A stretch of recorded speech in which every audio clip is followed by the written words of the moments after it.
আমার মায়ের দেশের মানুষ ভারতবর্ষে আমারে পাঠাইছিল আল্লাহর কালাম কোরআন শরীফ কিনা কিনা আগুনের মধ্যে জ্বালাইবার জন্য।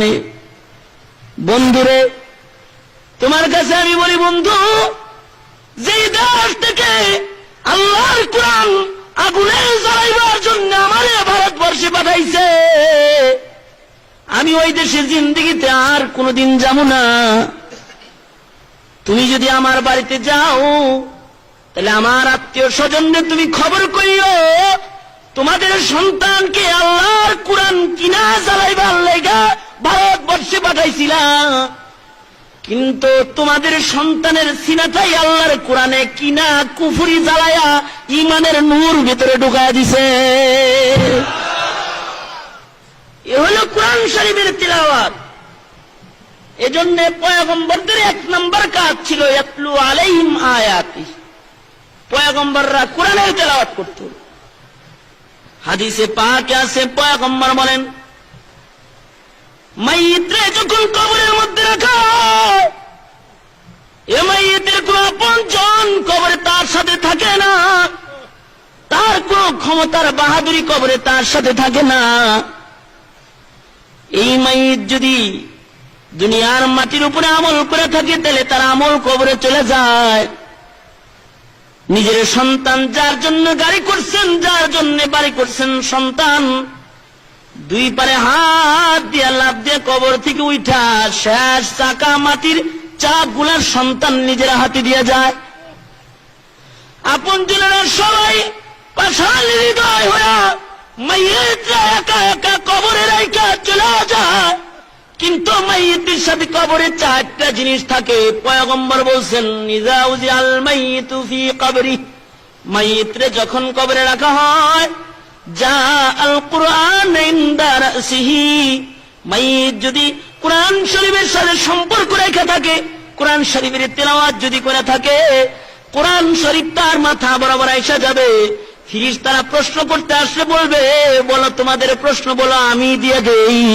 যার কাছে প্রশ্ন করতে আসছো তার সম্পর্ক আমি আল্লাহর কালাম লৌহে মাহফুজের কালাম, আমি কোরআনের সাথে তার সম্পর্ক আছে। আজকে সে আরামের ঘুম ঘুমাইতেছে, তার ঘুমে কোনো বাধা দিও না, তারে ঘুমাইতে যাও।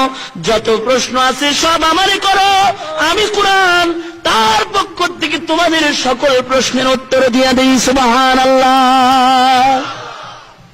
কোরআন শরীফের তিলাওয়াত কবরে যাইব, কিছুই পারেন না। আল্লাহ খালি সূরাতুল বাকারার মতো বড় বড় সূরা কোরআন শরীফে দেন। আপনাদের যাদের মেধা দুর্বল, আপনাদের জন্য ছোট ছোট কিছু সূরা আল্লাহ কোরআনে দিয়েছে। এ আমার বান্দা, কিছুই পারলি না তুই, তাহলে কোরআন শরীফের ছোট ছোট সূরাগুলো পড়ে, এই ছোট সূরাগুলাও যদি 2-3 বার পড়স, তাহলে পুরা কোরআন পড়ার সওয়াব তোর আমলনামায় দিবে। সূরাতুল ইখলাস একটা সূরা, যার মধ্যে মাত্র ছোট ছোট কয়েকটা শব্দ আছে। কুল হুয়াল্লাহু আহাদ, আল্লাহুস সামাদ, লাম ইয়ালিদ ওয়া লাম ইউলাদ ওয়া লাম ইয়াকুল লাহু কুফুয়ান আহাদ। বাবাজি, এমন কোন মানুষ নাই যার ব্রেন পাগল হয় নাই, সে সূরাটা মুখস্থ করতে পারবে। আপনি কিচ্ছু পারলেন না, কুল হুয়াল্লাহর সূরাটা মুখস্থ করেন। আপনি আল্লাহর গোলাম, কুল হুয়াল্লাহর সূরাতে হাফেজ আপনি হয়ে যান। এই সূরার বদলতে আল্লাহ আপনাকে হাসরের কঠিন ময়দানে 4টা আয়াত তেলাওয়াত করবেন। ছোট ছোট আয়াত তেলাওয়াতের সাথে সাথে আল্লাহ 4 তল বিশিষ্ট একটা বিশাল জান্নাত আপনাকে বিনা হিসাবে আল্লাহ দান করবেন। 3 বার পড়বেন, 1 খতমের সওয়াব আমলনামায় জমা হইব। পয়গম্বরদের 1 নম্বর কাজ ছিল কিতাবুল্লাহর তেলাওয়াত করা। আপনার আমার নবীর 1 নম্বর কাজ ছিল আল্লাহর কোরআনের তেলাওয়াত করা। একটা কোরআন শরীফের তেলাওয়াতের গুরুত্ব বললাম, বুঝছেন আপনারা? এই একটা। 2 নম্বর মেহনত। পয়গম্বররা আমল দিছেন, আমল।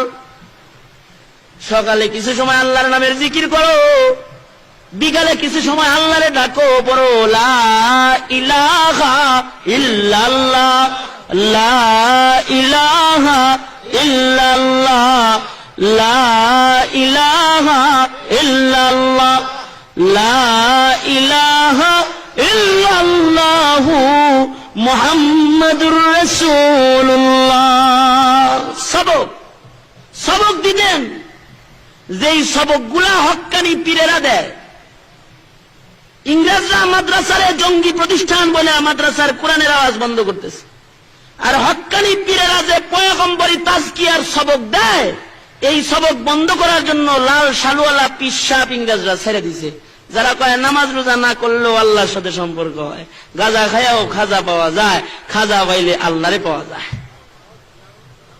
এই গ্রুপ কিছু আছে, নগদ ফগত জান্নাত আর কি। এর কাছে যাইবেন, নামাজ রোজা কিচ্ছু লাগবে না, ডাইরেক্ট জান্নাতে যাইবেন। এই তাজকিয়ার পবিত্র রাস্তাটাকেও অপবিত্র করার জন্য ইংরেজরা ভণ্ড পীরের যত গোষ্ঠী বাংলাদেশে আছে, ইংরেজদের এজেন্ট এই সবগুলা। এগুলোর টাকার কোনো অভাব নেই, যেটি ভণ্ড এগুলোর টাকার অভাব নেই। এজন্য দ্বিতীয় নাম্বার মেহনত হলো তাজকিয়ার মেহনত। তাজকিয়ার মেহনত কলব পরিষ্কার করার মেহনত হক্কানি পীর বুজুর্গের মাধ্যমেও হইতে পারে, হক্কানি আলেমের সাথে সংস্পর্শের বদলতেও হইতে পারে, তবলিগে সময় লাগানোর কারণেও হইতে পারে, মাদ্রাসায় কিছু দিন শিক্ষার মাধ্যমেও হইতে পারে। মেহনত যেটাকে বলা হয় আমল শিক্ষা দেওয়া। তাজকিয়া বলা হয় তাকে গায়েবের কিছু অদৃশ্যের জিনিস আছে যা এই চোখওয়ালা দেখে না, কিন্তু আত্মার চোখওয়ালা দেখে। যেমন খলিফাতুল মুসলিমিন হযরত উমর, আবু বকর, আপনার আমার পয়গম্বর থেকে শুরু করে যারা আছে, যারা তাজকিয়া ওয়ালা হয়েছে, তারা এমন কিছু দেখছে যা অন্য মানুষে দেখে নাই। যেমন খলিফা উমর মিম্বরে দাঁড়ায় রয়েছেন, দাঁড়ায় দাঁড়ায় ডাকতেছেন, শত শত মাইল দূরে একজন যুদ্ধ করতেছে, তারে ডাকতেছেন, ইয়া সারিয়া আল জাবাল, আল জাবাল, পাহাড়ের দিকে তাকাও, পাহাড়ের দিকে তাকাও। হযরত সারিয়া তখন যুদ্ধের ময়দানে যুদ্ধ করতেছেন। হযরতে সারিয়া যুদ্ধ করে আসছেন। মদিনার লোকেরা বলে, খলিফা যে তোমার জুমার নামাজের টাইমে ডাকছিল, শুনছিলা? হযরত সারিয়া বলতেছে, খোদার কসম, ওই সময় যদি খলিফাতুল মুসলিমিন আমাকে ডাক না দিতেন, তাহলে পেছনের দুশমনদের আক্রমণে আমরা সবাই শাহাদাতের পিয়ালা ছাড়া আর পরাজয় বরণ করা ছাড়া আর কোন রাস্তা ছিল না। এটা এই চোখ না, এই চোখ দিয়ে তো দেওয়ালের ওই পাশে দেখা যায় না। এটা ওই চোখ, যেই চোখ দিয়া শত শত মাইল দূরে দেখা যায়, ওই চোখ তাজকিয়ার চোখ। আর ওইটা ওই কান, যেই কানের দ্বারা শত শত মাইল দূরের ডাক শোনা যায়। হযরতে সারিয়া একজন আত্মশুদ্ধিওয়ালা কানওয়ালা ছিলেন, যিনি শত শত মাইলের দূরের আওয়াজ শুনছেন। আপনার আমার ইমামে আজম আবু হানিফা রাহমাতুল্লাহি আলাইহি মসজিদের সামনে দাঁড়ায় রয়েছেন। এক আল্লাহর বান্দা ওযু করতেছে। আল্লাহর বান্দারে ডেকে কয়, আল্লাহর বান্দা, তুমি কি চুরি করছে নাকি? বলে, হয় ইমাম সাহেব, আমি চুরি করছি। আপনি কেমনে জানলেন? ইমামে আজম ডেকে বলে, আল্লাহর বান্দা, তুমি যখন ওযু করতেছিলা, ওযুর পানিগুলা যখন গড়ায় গড়ায় পড়তেছিল, আমি দেখতেছিলাম চুরির গুনাহগুলা ওযুর পানির সাথে ঝরে ঝরে পড়তেছে। সুবহানাল্লাহ। আত্মসিদ্ধিওয়ালা চোখ। হালাল খাদ্যের পরে সরাসরি বরকত পড়ে, আত্মশুদ্ধিওয়ালাও বরকত দেখে। এটা আলাদা কান, আলাদা চোখ। এটা অর্জন হয় আমলের মেহনতের বদলতে। ওই আমল পয়গম্বররা উম্মতদের শিখাইছেন। দ্বিতীয় নাম্বার দেয় যে আমল ছাড়া কি আল্লাহরে পাওয়া যায়? নামাজ ছাড়াও তো আল্লাহরে পাওয়া যায় না, আমল ছাড়াও আল্লাহকে পাওয়া যায় না। হযরত ইমামে আজম আবু হানিফা রাহমাতুল্লাহি আলাইহি নিজের এক খুব কাছের শাগরেদ আছে, হযরতে ইমামে আবু ইউসুফ রাহমাতুল্লাহি আলাইহি। ওনার এক